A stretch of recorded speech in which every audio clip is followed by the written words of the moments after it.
नमस्कार, मी नम्रता वागळे. आपण पाहताय पुढारी न्यूज. वेळ आहे चर्चेचा धुरळा उडवण्याची.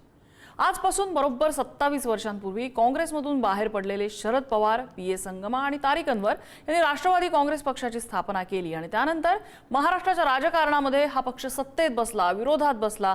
एवढंच काय, त्याचे दोन तुकडेही झाले. गेल्या काही वर्षात महाराष्ट्रातल्या राजकारणात बरीच उलथापालथ झाली.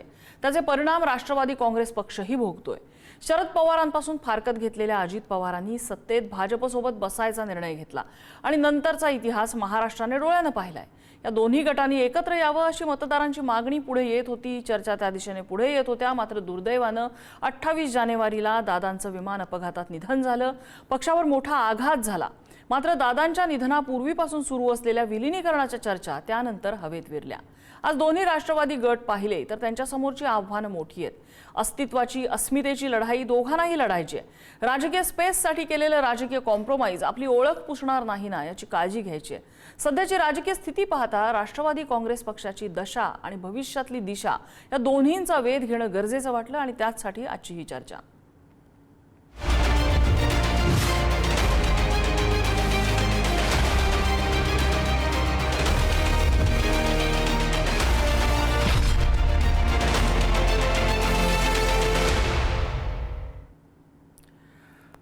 आणि याच संदर्भातल्या चर्चेत आपल्यासोबत सहभागी होत आहेत राष्ट्रवादी काँग्रेसचे प्रवक्ते उमेश पाटील.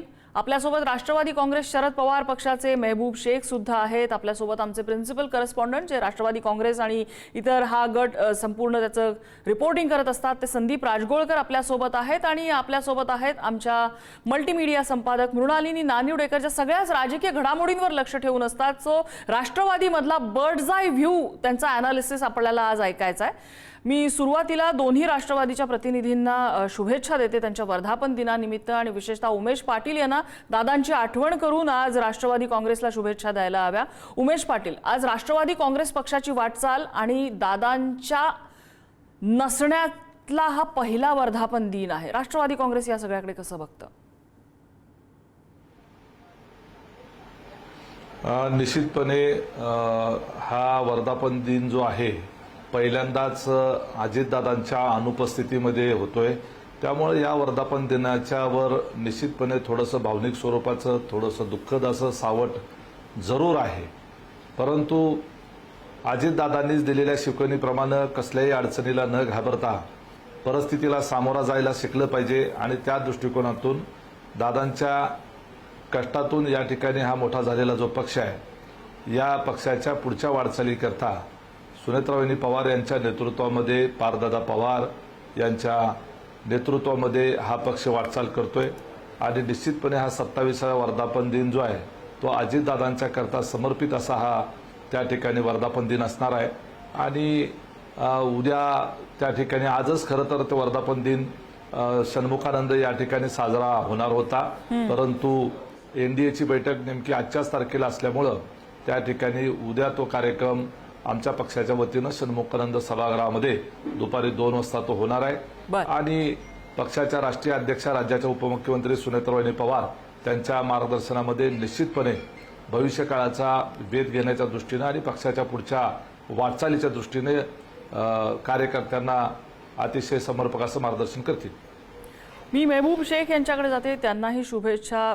काहीचा आरोप केला जातो तुमच्या पक्षावर की तुमच्या पक्षाचा आजचा कुठे वर्धापन दिन, मूळ पक्ष तर दुसऱ्या गटाकडे आहे. पण तरी सुद्धा शरद पवारांनी हा पक्ष स्थापन केलाय 27 वर्षांपूर्वी. याचा विसर कुणालाही पडता कामा नये. तुम्ही कसं बघताय आजच्या दिवसाकडे आणि 27 वर्षातली वाटचाल आणि इथून पुढची आव्हानं? मूळ एक तर अगोदर सांगतो मी, मूळ पक्ष हा शरद पवार साहेबांनी 1999 10 जूनला स्थापन केला. पवार साहेबांच्या नेतृत्वाखाली पी ए संगमा असतील, तारिक अनवर साहेब असतील आणि मग राज्यात त्यावेळेला विजयसिंह मोहिते पाटील, भुजबळ साहेब, पद्मसिंह पाटील असे अनेक नेते मंडळी यांनी पवार साहेबांच्या नेतृत्वाखाली त्यावेळेला पक्षात काम करायचा निर्णय घेतला. आदरणीय पवार साहेबांचं काम हे खूप मोठं आहे. आज पवार साहेब मागच्या 60 वर्षापासून लोकसभा असेल, राज्यसभा असतील, विधानसभा असेल, विधान परिषदेमध्ये काम करतायत. आदरणीय पवार साहेब मुख्यमंत्री असताना पवार साहेबांनी जे काम महाराष्ट्रासाठी केलंय, देशासाठी केलंय, त्या कामाच्या बळावर इथून पुढची वाटचाल ही आमची राष्ट्रवादी काँग्रेस पक्षाची आतापर्यंत 27 वर्ष राहिलेली आहे.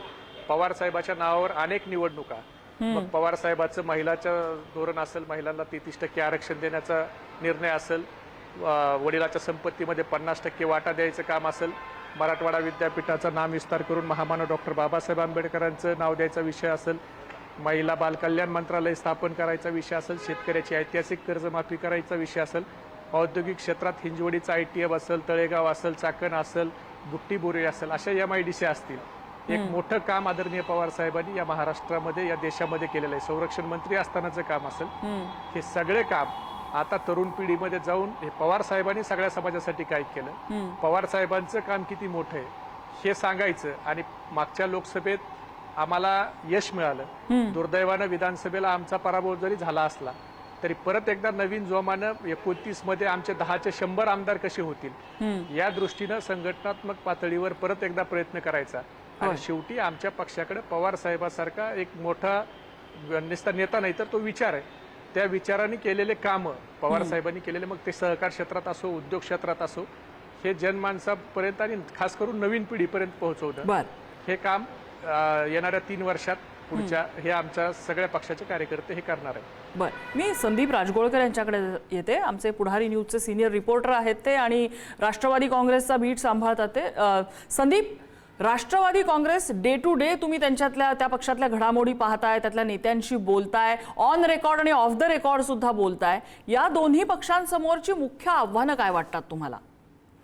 प्रामुख्यानं पाहायला गेलं तर आज पंतप्रधान नरेंद्र मोदी यांच्या कार्यकाळ 12 वर्षांचा होतोय. दिल्लीत एकीकडे बैठक सुरू आहे आपल्याला माहिती आहे, आणि त्याच दिवशी मुंबईमध्ये राष्ट्रवादी काँग्रेसचा हा वर्धापन दिन असणं हा खरं तर एक नम्रता योगायोग म्हणावा लागेल. कारण एकीकडे पंतप्रधान मोदींचं सगळा देश कौतुक करतोय, 35 पक्षांचे प्रतिनिधी त्या ठिकाणी बोलवले गेलेले आहेत, आणि दुसरीकडे शरद पवार यांनी मात्र आज वर्धापन दिनाच्या निमित्तानं थेट कानपिचक्या दिलेल्या आहेत अनेक मोठ्या नेत्यांना. मग महाराष्ट्रातील गिरीश महाजन असतील किंवा थेट पंतप्रधान नरेंद्र मोदी असतील. नेहरूंच्या वरून की नेहरू ही नेहरू होते, त्यांची तुलना कुणाशी होऊ शकत नाही असं खरं तर त्यांनी थेटपणे आज म्हटलेलं आहे. प्रामुख्यानं पाहायला गेलं तर आजचा जो वर्धापन दिन शरदचंद्र पवार पक्षाचा होता तो YB चव्हाण सेंटरमध्ये, आणि तिथून काही अंतरावर मंत्रालयाचा चौक आहे. त्याच्या पुढच्या बाजूला राष्ट्रवादी काँग्रेसचं AFI म्हणजेच अजित पवारांच्या पक्षाचं कार्यालय. मंत्रालय चौक परिसरामध्ये शरद पवारांच्या पक्षाचे बॅनर्स लागले होते, YB चव्हाण सेंटरच्या रस्त्यावर लागलेले होते. मात्र मंत्रालय चौकामध्ये दुसरीकडे राष्ट्रवादी काँग्रेसचे झेंडे देखील लागलेले होते, ज्या झेंड्यांवर घड्याळाचं चिन्ह होतं. त्यामुळे दोन्हीकडून हे शक्ती प्रदर्शन करण्याचा प्रयत्न जो आहे तो आज वर्धापन दिनाच्या निमित्तानं बघायला मिळाला. प्रामुख्यानं बघायला गेलं तर रोहित पवार म्हणजे अनेक नेत्यांची नम्रता त्या ठिकाणी भाषणं झाली. रोहित पवार वगळता कुठल्याही नेत्यानं अजित पवारांचं नाव घेतलं नाही. रोहित पवारांनी सुरुवातीलाच सांगितलं की अजितदादांच्या स्मृतीला अभिवादन करतो, आणि मग त्यांनी भाषणाला सुरुवात केली. पक्षाचा विचार करायला गेला तर मी दिल्लीत काही वर्ष काम केले. आता जे खासदार निवडून गेले 24च्या लोकसभा निवडणुकीनंतर, आणि काही खासदारांची नावं होती की जे भाजपमध्ये जाऊ शकतात, शिंदेंच्याकडे जाऊ शकतात किंवा अजित पवारांच्या पक्षात जाऊ शकतात. मात्र आज ज्या काही खासदारांनी भाषणं केली, खासदारांचा मोठा जोश त्या ठिकाणी व्यासपीठावर बघायला मिळाला. आणि एकला चलोरेची भूमिकाच योग्य आहे. चर्चा कुठल्याही नकोत, कुणासोबतही आपल्याला जायचं नाही. शरद पवार यांच्या नेतृत्वाखाली आम्ही काम करायला तयार आहोत असं सगळ्या खासदारांनी असेल, पदाधिकाऱ्यांनी असेल हेच सांगण्याचा प्रयत्न केला. त्यामुळे विलिनीकरणाची चर्चा तर आता पूर्णपणे थांबलेली आहे. शशिकांत शिंदेंनी देखील त्याबद्दल जाहीर भाषणामध्ये सांगितलं. मात्र सगळ्या नेत्यांचा हाच एक प्रकारचा त्या ठिकाणी सूर होता. आणि दुसरं महत्वाचं, अमोल कोल्हे यांची जी सध्या मालिका बंद झाली आहे त्या मालिकेची देखील मोठी चर्चा झाली. थेट काही नेत्यांनी मदत जी आहे ती त्या ठिकाणी जाहीर केली. त्यामुळे आता जर एकंदरीत वर्धापन दिनाच्या निमित्तानं जो मेळावा आयोजित करण्यात आला होता त्यामध्ये शरद पवारांचं भाषण महत्वाचं होतं. अगदी शेतकऱ्यांपासून थेट राष्ट्रीय पातळीपर्यंतचे अनेक मुद्दे त्यांच्या भाषणामध्ये पाहायला मिळाले. मात्र सगळ्या नेत्यांची जर भाषणं पाहिली तर सध्या एकला चलोरे आणि पक्ष संघटना वाढवण्यासाठी आम्ही कसे प्रयत्न करू, वरिष्ठ नेत्यांचं कसं मार्गदर्शन हवं हे सगळं खरं तर पाहायला मिळालं. प्रामुख्यानं आज दोन्ही वर्धापन दिन एकाच वेळा साजरे होऊ शकले असते. मात्र उद्या दुपारी 2 वाजता षण्मुखानंद हॉलमध्ये उपमुख्यमंत्री सुनेत्रा पवार यांच्या नेतृत्वाखाली त्यांच्या पक्षाचा वर्धापन दिन उद्या साजरा होतोय. त्यामुळे उद्याच्या भाषणामध्ये त्या राष्ट्रवादी काँग्रेसचे नेते नेमकं भाषणात काय काय मुद्दे आणतात हे तेही आपल्याला बघायला लागेल. अगदी मी मृणाल मॅमकडे येते. मृणाल मॅम, राष्ट्रवादी काँग्रेसची आपण सुरुवातीपासून 27 वर्षापासूनची वाटचाल बघितलेली आहे, आणि राष्ट्रवादी काँग्रेसचे 2 तुकडे झाल्यानंतर 2 राष्ट्रवादींची सुद्धा समांतर असलेली वाटचाल तुम्ही बघितलेली आहे. कितीही म्हटलं की मूळ पक्ष आमच्याकडे आहे, चिन्ह आमच्याकडे आहे, दुसरा भाग म्हणतोय शरद पवार आमच्याकडे आहेत, संस्थापक आमच्याकडे आहेत, तरी दोन्ही गटांना ती पासूनची सुरुवात होती का ज्यावेळेला हे दोन भाग झाले आणि आता दोन्ही पक्ष अस्तित्व आणि अस्मिता या दोन्हीसाठी लढतायत असं म्हणता येईल का? अगदी निश्चितपणे अस्तित्व आणि अस्मिता हा प्रश्न केवळ राष्ट्रवादी काँग्रेसचे दोन गटच नाही तर देशातल्या प्रत्येक प्रादेशिक पक्षासमोर उपस्थित झालेला आहे. तृणमूल काँग्रेस अत्यंत मोठा पक्ष होता, द्रमुक अत्यंत मोठा पक्ष होता. त्या त्या प्रदेशाच्या आकांक्षांशी, भावनांशी आणि भविष्याशी थेट संबंध जोडत तिथले राजकीय नेते प्रादेशिक स्तरावर अत्यंत ताकदीनं उभे राहिले होते. त्या सगळ्यांच्या मनात आदर्श कुठेतरी शरद पवार असायचे.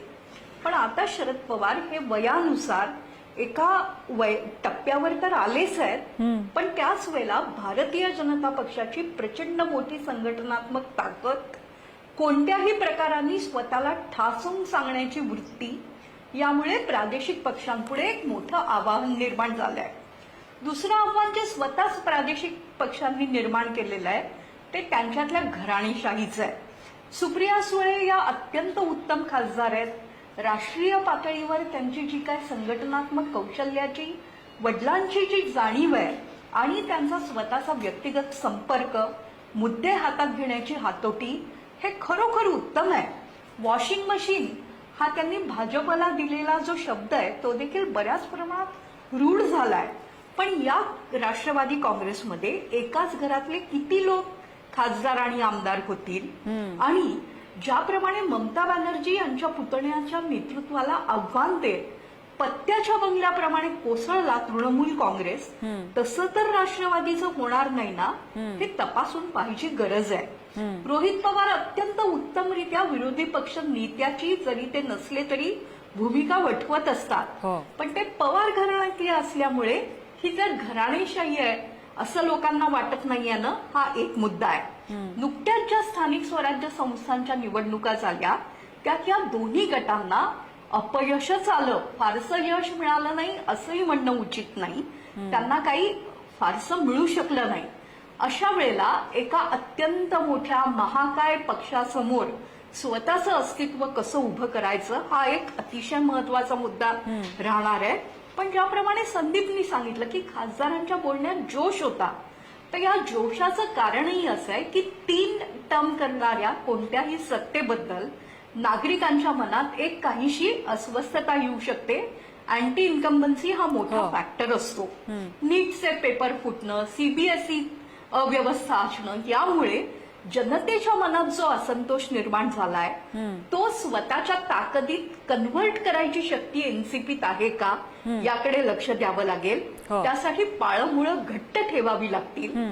केवळ न्यूजरूम मधून किंवा पत्रकारांशी संवाद साधून होणार नाही, तर गाव पातळीवरचं संघटनात्मक कौशल्य दाखवावं लागेल. मी फक्त एकच वाक्य बोलून आत्ताच माझं कथन संपवते. दुसरा महत्वाचा मुद्दा राष्ट्रवादी काँग्रेसबद्दल कायम असा राहिलेला आहे की हा पक्ष कायम सत्तेच्या आधाराने वाढतो, मोठ्या प्रमाणात वाढतो. 40-42 ही किमान पवार साहेबांची आतापर्यंतची ताकद राहिलेली आहे आमदार. पण हे सगळे सत्ताकांक्षी असतात, त्यामुळे भारतीय जनता पक्षाला आव्हान देत ते उभं राहू शकतील का, किंवा त्यांच्याबरोबर काम करताना स्वतःसाठी कशी जागा शोधतील, हा एक मुख्य मुद्दा आहे. 2 पक्ष वेगवेगळे झाले असले तरी आता ते विलिनीकरणाची भाषा सोडतायत, हे अभिनंदनीय आहे. पण नक्की वाटचाल करण्यासाठीचे मुद्दे वेगळे आहेत. संपलेलं प्रादेशिक पक्षाचं वलय हा त्यातला सर्वात मोठा अडसर आहे. मी उमेश पाटलांकडे पुन्हा एकदा येते. उमेश पाटीलजी, आता मृणाल मॅमनी सांगितलेले हे मुद्दे, हा विषय आहेच थोडासा मंथनाचा. त्याला जोडूनच विशेषतः अजित पवारांचा पक्ष, आपण आता म्हणूया तुमच्या गटाला, अजित पवारांच्या राष्ट्रवादीमध्ये असं एक म्हटलं जातं की इथे नेतृत्वाची कमतरता आहे. इथे कार्यकर्त्यांचा बेस खूप मोठा आहे जो अजित पवारांवर प्रेम करणार आहे, त्यांच्या मागोमाग तो त्यांच्या सोबत आला. पण राष्ट्रवादी काँग्रेस, जसं आता मॅमनी सांगितलं, सत्तेच्या आधाराने वाढणारा पक्ष, जो सुरुवातीला 15 वर्ष काँग्रेससोबत सत्तेत राहिला, नंतर काही काळ विरोधात जायची वेळ आल्यानंतर अस्वस्थता नेत्यांमध्ये वाढली, ज्यानंतर अजित पवार बाहेर पडले, शरद पवारांपासून त्यांनी फारकत घेतली आणि पुन्हा एकदा ते सत्तेत आलेले आहेत, त्यानंतर पुन्हा एकदा पक्ष कुठेतरी स्थिरावतोय असं चित्र तरी दिसतंय. अशी स्थिरता पक्षाला कितपत दूर नेऊ शकेल ज्या वेळेला ती दुसऱ्या एका मोठ्या पक्षाच्या आधाराने असते?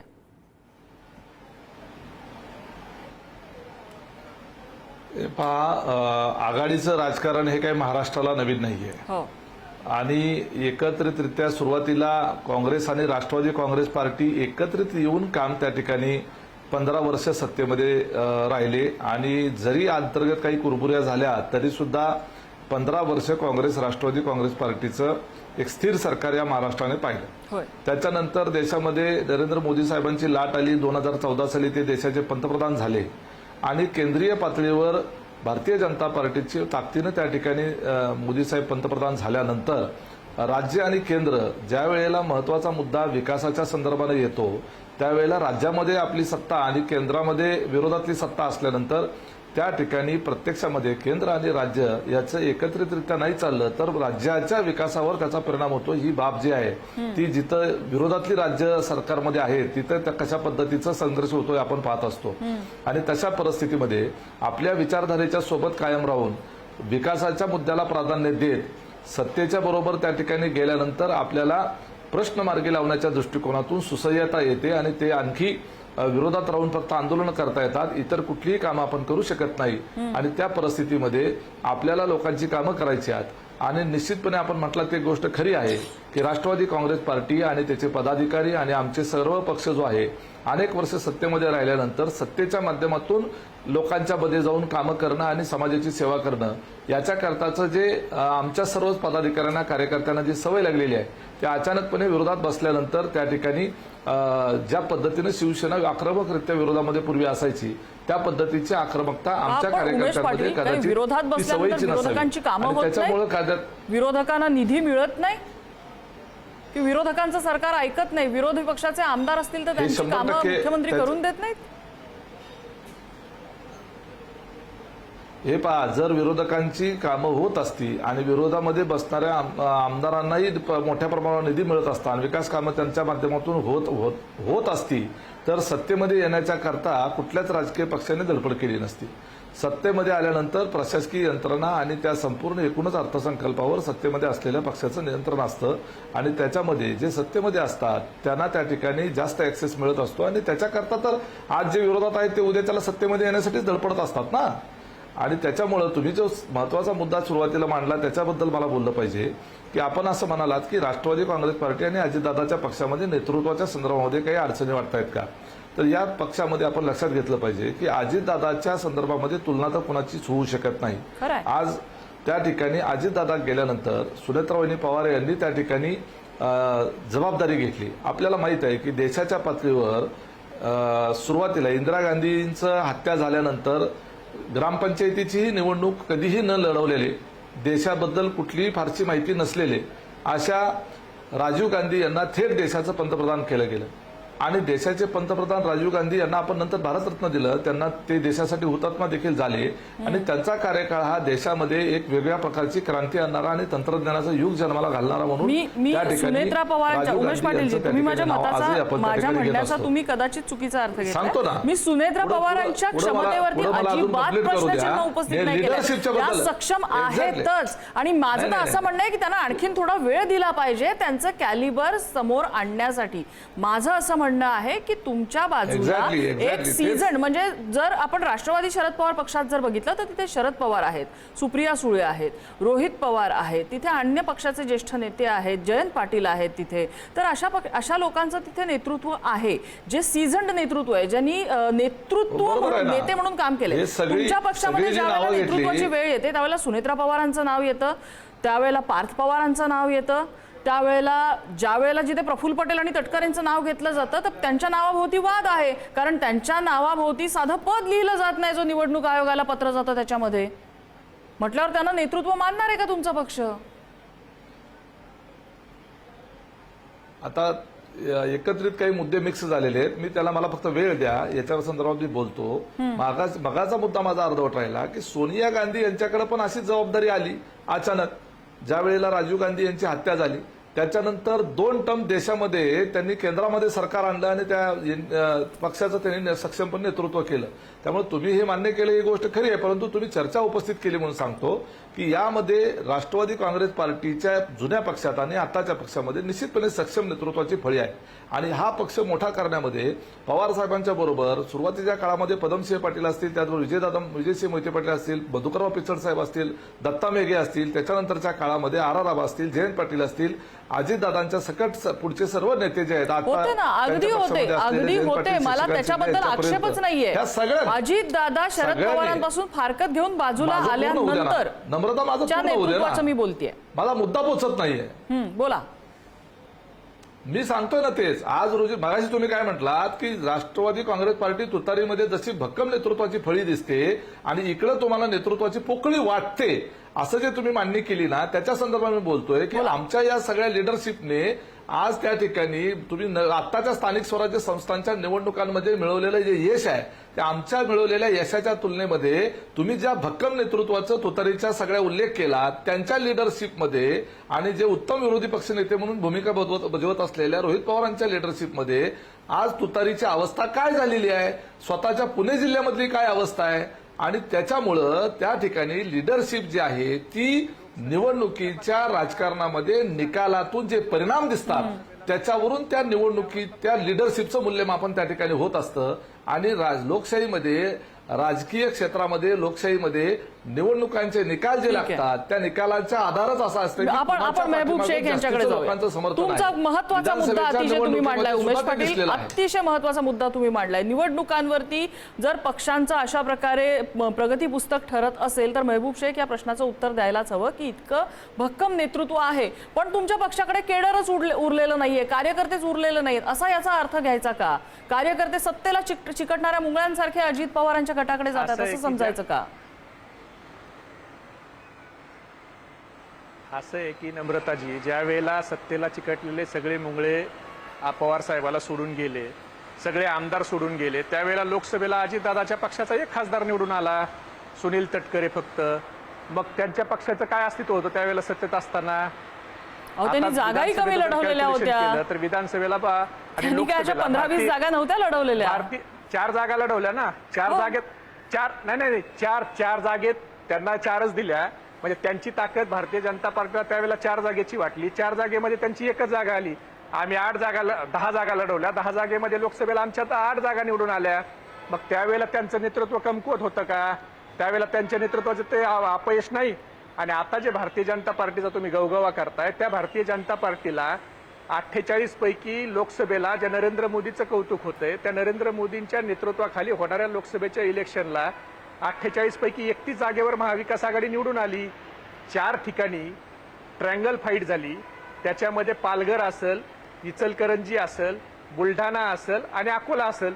तिथं 30,000च्या आतल्या फरकाने खासदार निवडून आले. तिथं अपक्ष लोकांनी 2-2, 2.5 लाख मतं त्या ठिकाणी घेतली.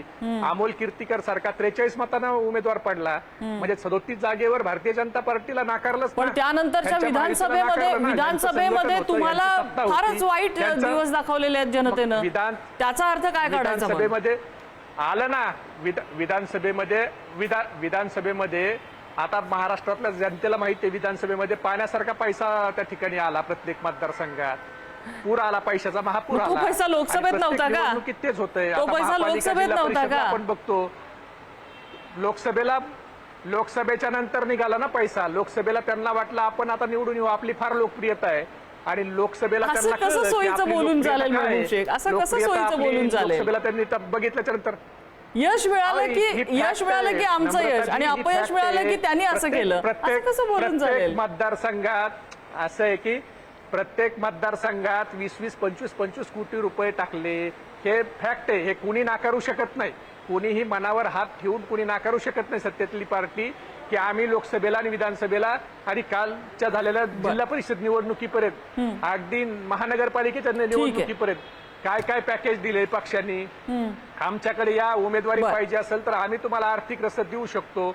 आणि सत्तेतून पैसा आणि पैशातून सत्ता हे भारतीय जनता पार्टीचा नाही, अगदी तुमचा हा जर आरोप असेल तर मला असं वाटतं की तुम्ही याबाबत तक्रार करायला हवी किंवा काही तुमच्याकडे जर पुरावे असतील तर ते समोर आणले पाहिजेत, कारण हे आरोप गंभीर आहेत, त्या बाबतीत पडताळणी झालीच पाहिजे. आयोगात कोण ऐकतंय?